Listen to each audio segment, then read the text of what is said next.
your viewers at home with a solid grain of salt.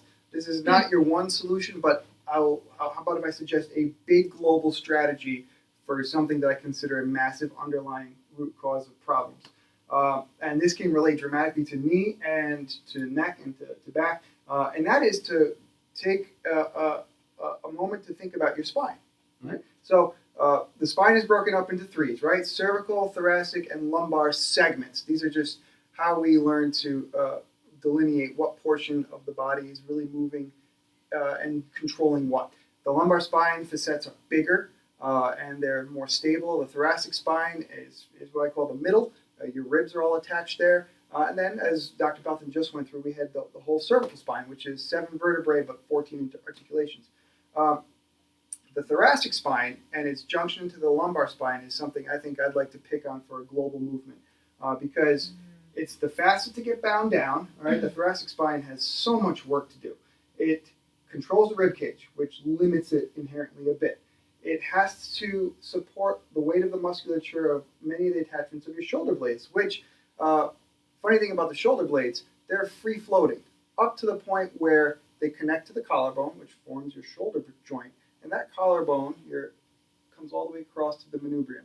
It's attached to what we call the axial skeleton in the front here. That's the only point of attachment. It's not even on the spine. It's on the front of the rib cage.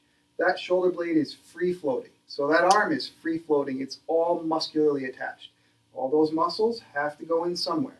And I kind of like to think of them almost like suspension wires on a bridge, right? They all come on these nice little angles, like on a triangle, all the way in, up and down. So they're coming up your neck and all the way down through the lats, which goes all the way down into the thoracolumbar fascia and into the hips. So we have connections for here that go all the way from your hips, okay, down in here, all the way up to here. All of that now, and I put the thoracic spine right in the middle. One of my favorite movements to do, and I'm going to pick on Julia because she knows this movement. We practice this one in kneeling, but it can be done in 100 different ways. Kneeling only because if you have lots of extra sway and movement, and sometimes in a therapy world I like to limit that if I want to get at the root of something. But in your position, in this case, as a global movement, we're going to call this strategy more global, and I'm going to let you just do whatever, so I don't want you to focus, please. I get to dance. Okay, you get to dance. And that there what it you is. want? That's exactly. No, here's what I'd like you to do. So I want to take your thoracic spine, and we're going to try and mobilize it in a couple different ways. All right? So if you could stand probably like this, so people can just see how your spine moves. And actually, your ponytail is going to work wonderfully because it's going to show some motion. We hope. Your right arm, all right, Yeah. is going to do this kind of reaching for the heavens thing, okay? And as she's doing that, see how her spine is just getting a little flexing going on? Now, there's a lot of coupling that occurs through here. What I've learned is that thoracic spine couples both ways, not just one way.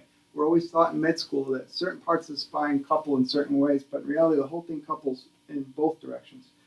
And to prove that, we're going to take her left hand, and as you're doing this, no, good try. Oh. But I want you to reach across your body. Oh, yeah. This. Okay, so as she reaches Yes. up and reaches over, up and over, but she continues to try and look over at those plants, which is a good thing because now she's getting bottom-up mobilization of her cervical vertebrae. And see how now her hips are starting to shift a little bit. She's changing her weight bearing on her feet as well. All right, and she's getting great motion. So keep this arm going, but take this arm now. Yeah. We're going to go the opposite way. Oh, Good. boy. Oh, boy. Now, this feels a little funky, right? It A little does. It feels awkward, good. too, right? A little bit. Yeah. Now, the nice thing is what we're basically doing is taking her, keep going there, taking her vertebrae, and then just getting a little bit of movement, little bit of movement, little bit of movement. 10 repetitions of each of these two directions, and then we're going to repeat it on the opposite side.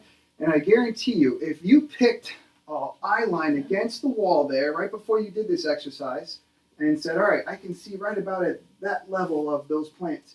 When you finish, you might see a quarter of an inch higher because we're opening up the discs between your vertebrae, which over the course of a day tend to kind of shrink down because we lose water. So let's go with this arm right away just to keep you balanced, right? And she's going to push up. And you can do this Push up. anywhere, anytime. Doesn't take anywhere, any space. anytime. And let's go across again. Reach Doesn't across. cost you a dime. Reach across. Good. And what I always like to tell people is instead of just reaching aimlessly, pretend there's that box and you're pushing those walls as far as you can go. Open up as much as you can. Let the hips shift as much as they want. There you go. That's great. Excellent job. Now how about keep going there and let's let this arm come out and reach back. Good Oh, job. yes. Releases. Love it. All right. And just like Dr. Pelton says, snaps and cracks are great if they're not painful. It's my favorite thing to say. Follow by pain, no good, keep going. All right, and that's about that. So by doing so, she was able to mobilize a lot of her thoracic spine, a lot into her cervical spine. Her shoulder blades got a good amount of retraction, protraction, and retraction there. And then she also got her hips to swivel a little bit. And what is difficult to probably see on the video, I don't know, but her ankles did a lot of forward and lateral and rotation sway, which allowed a little bit of tailor motion, maybe not a dramatic amount, but it was, if anything, able for us to sneak out what might we want to do more with you, but it feels good, doesn't it? It feels really good.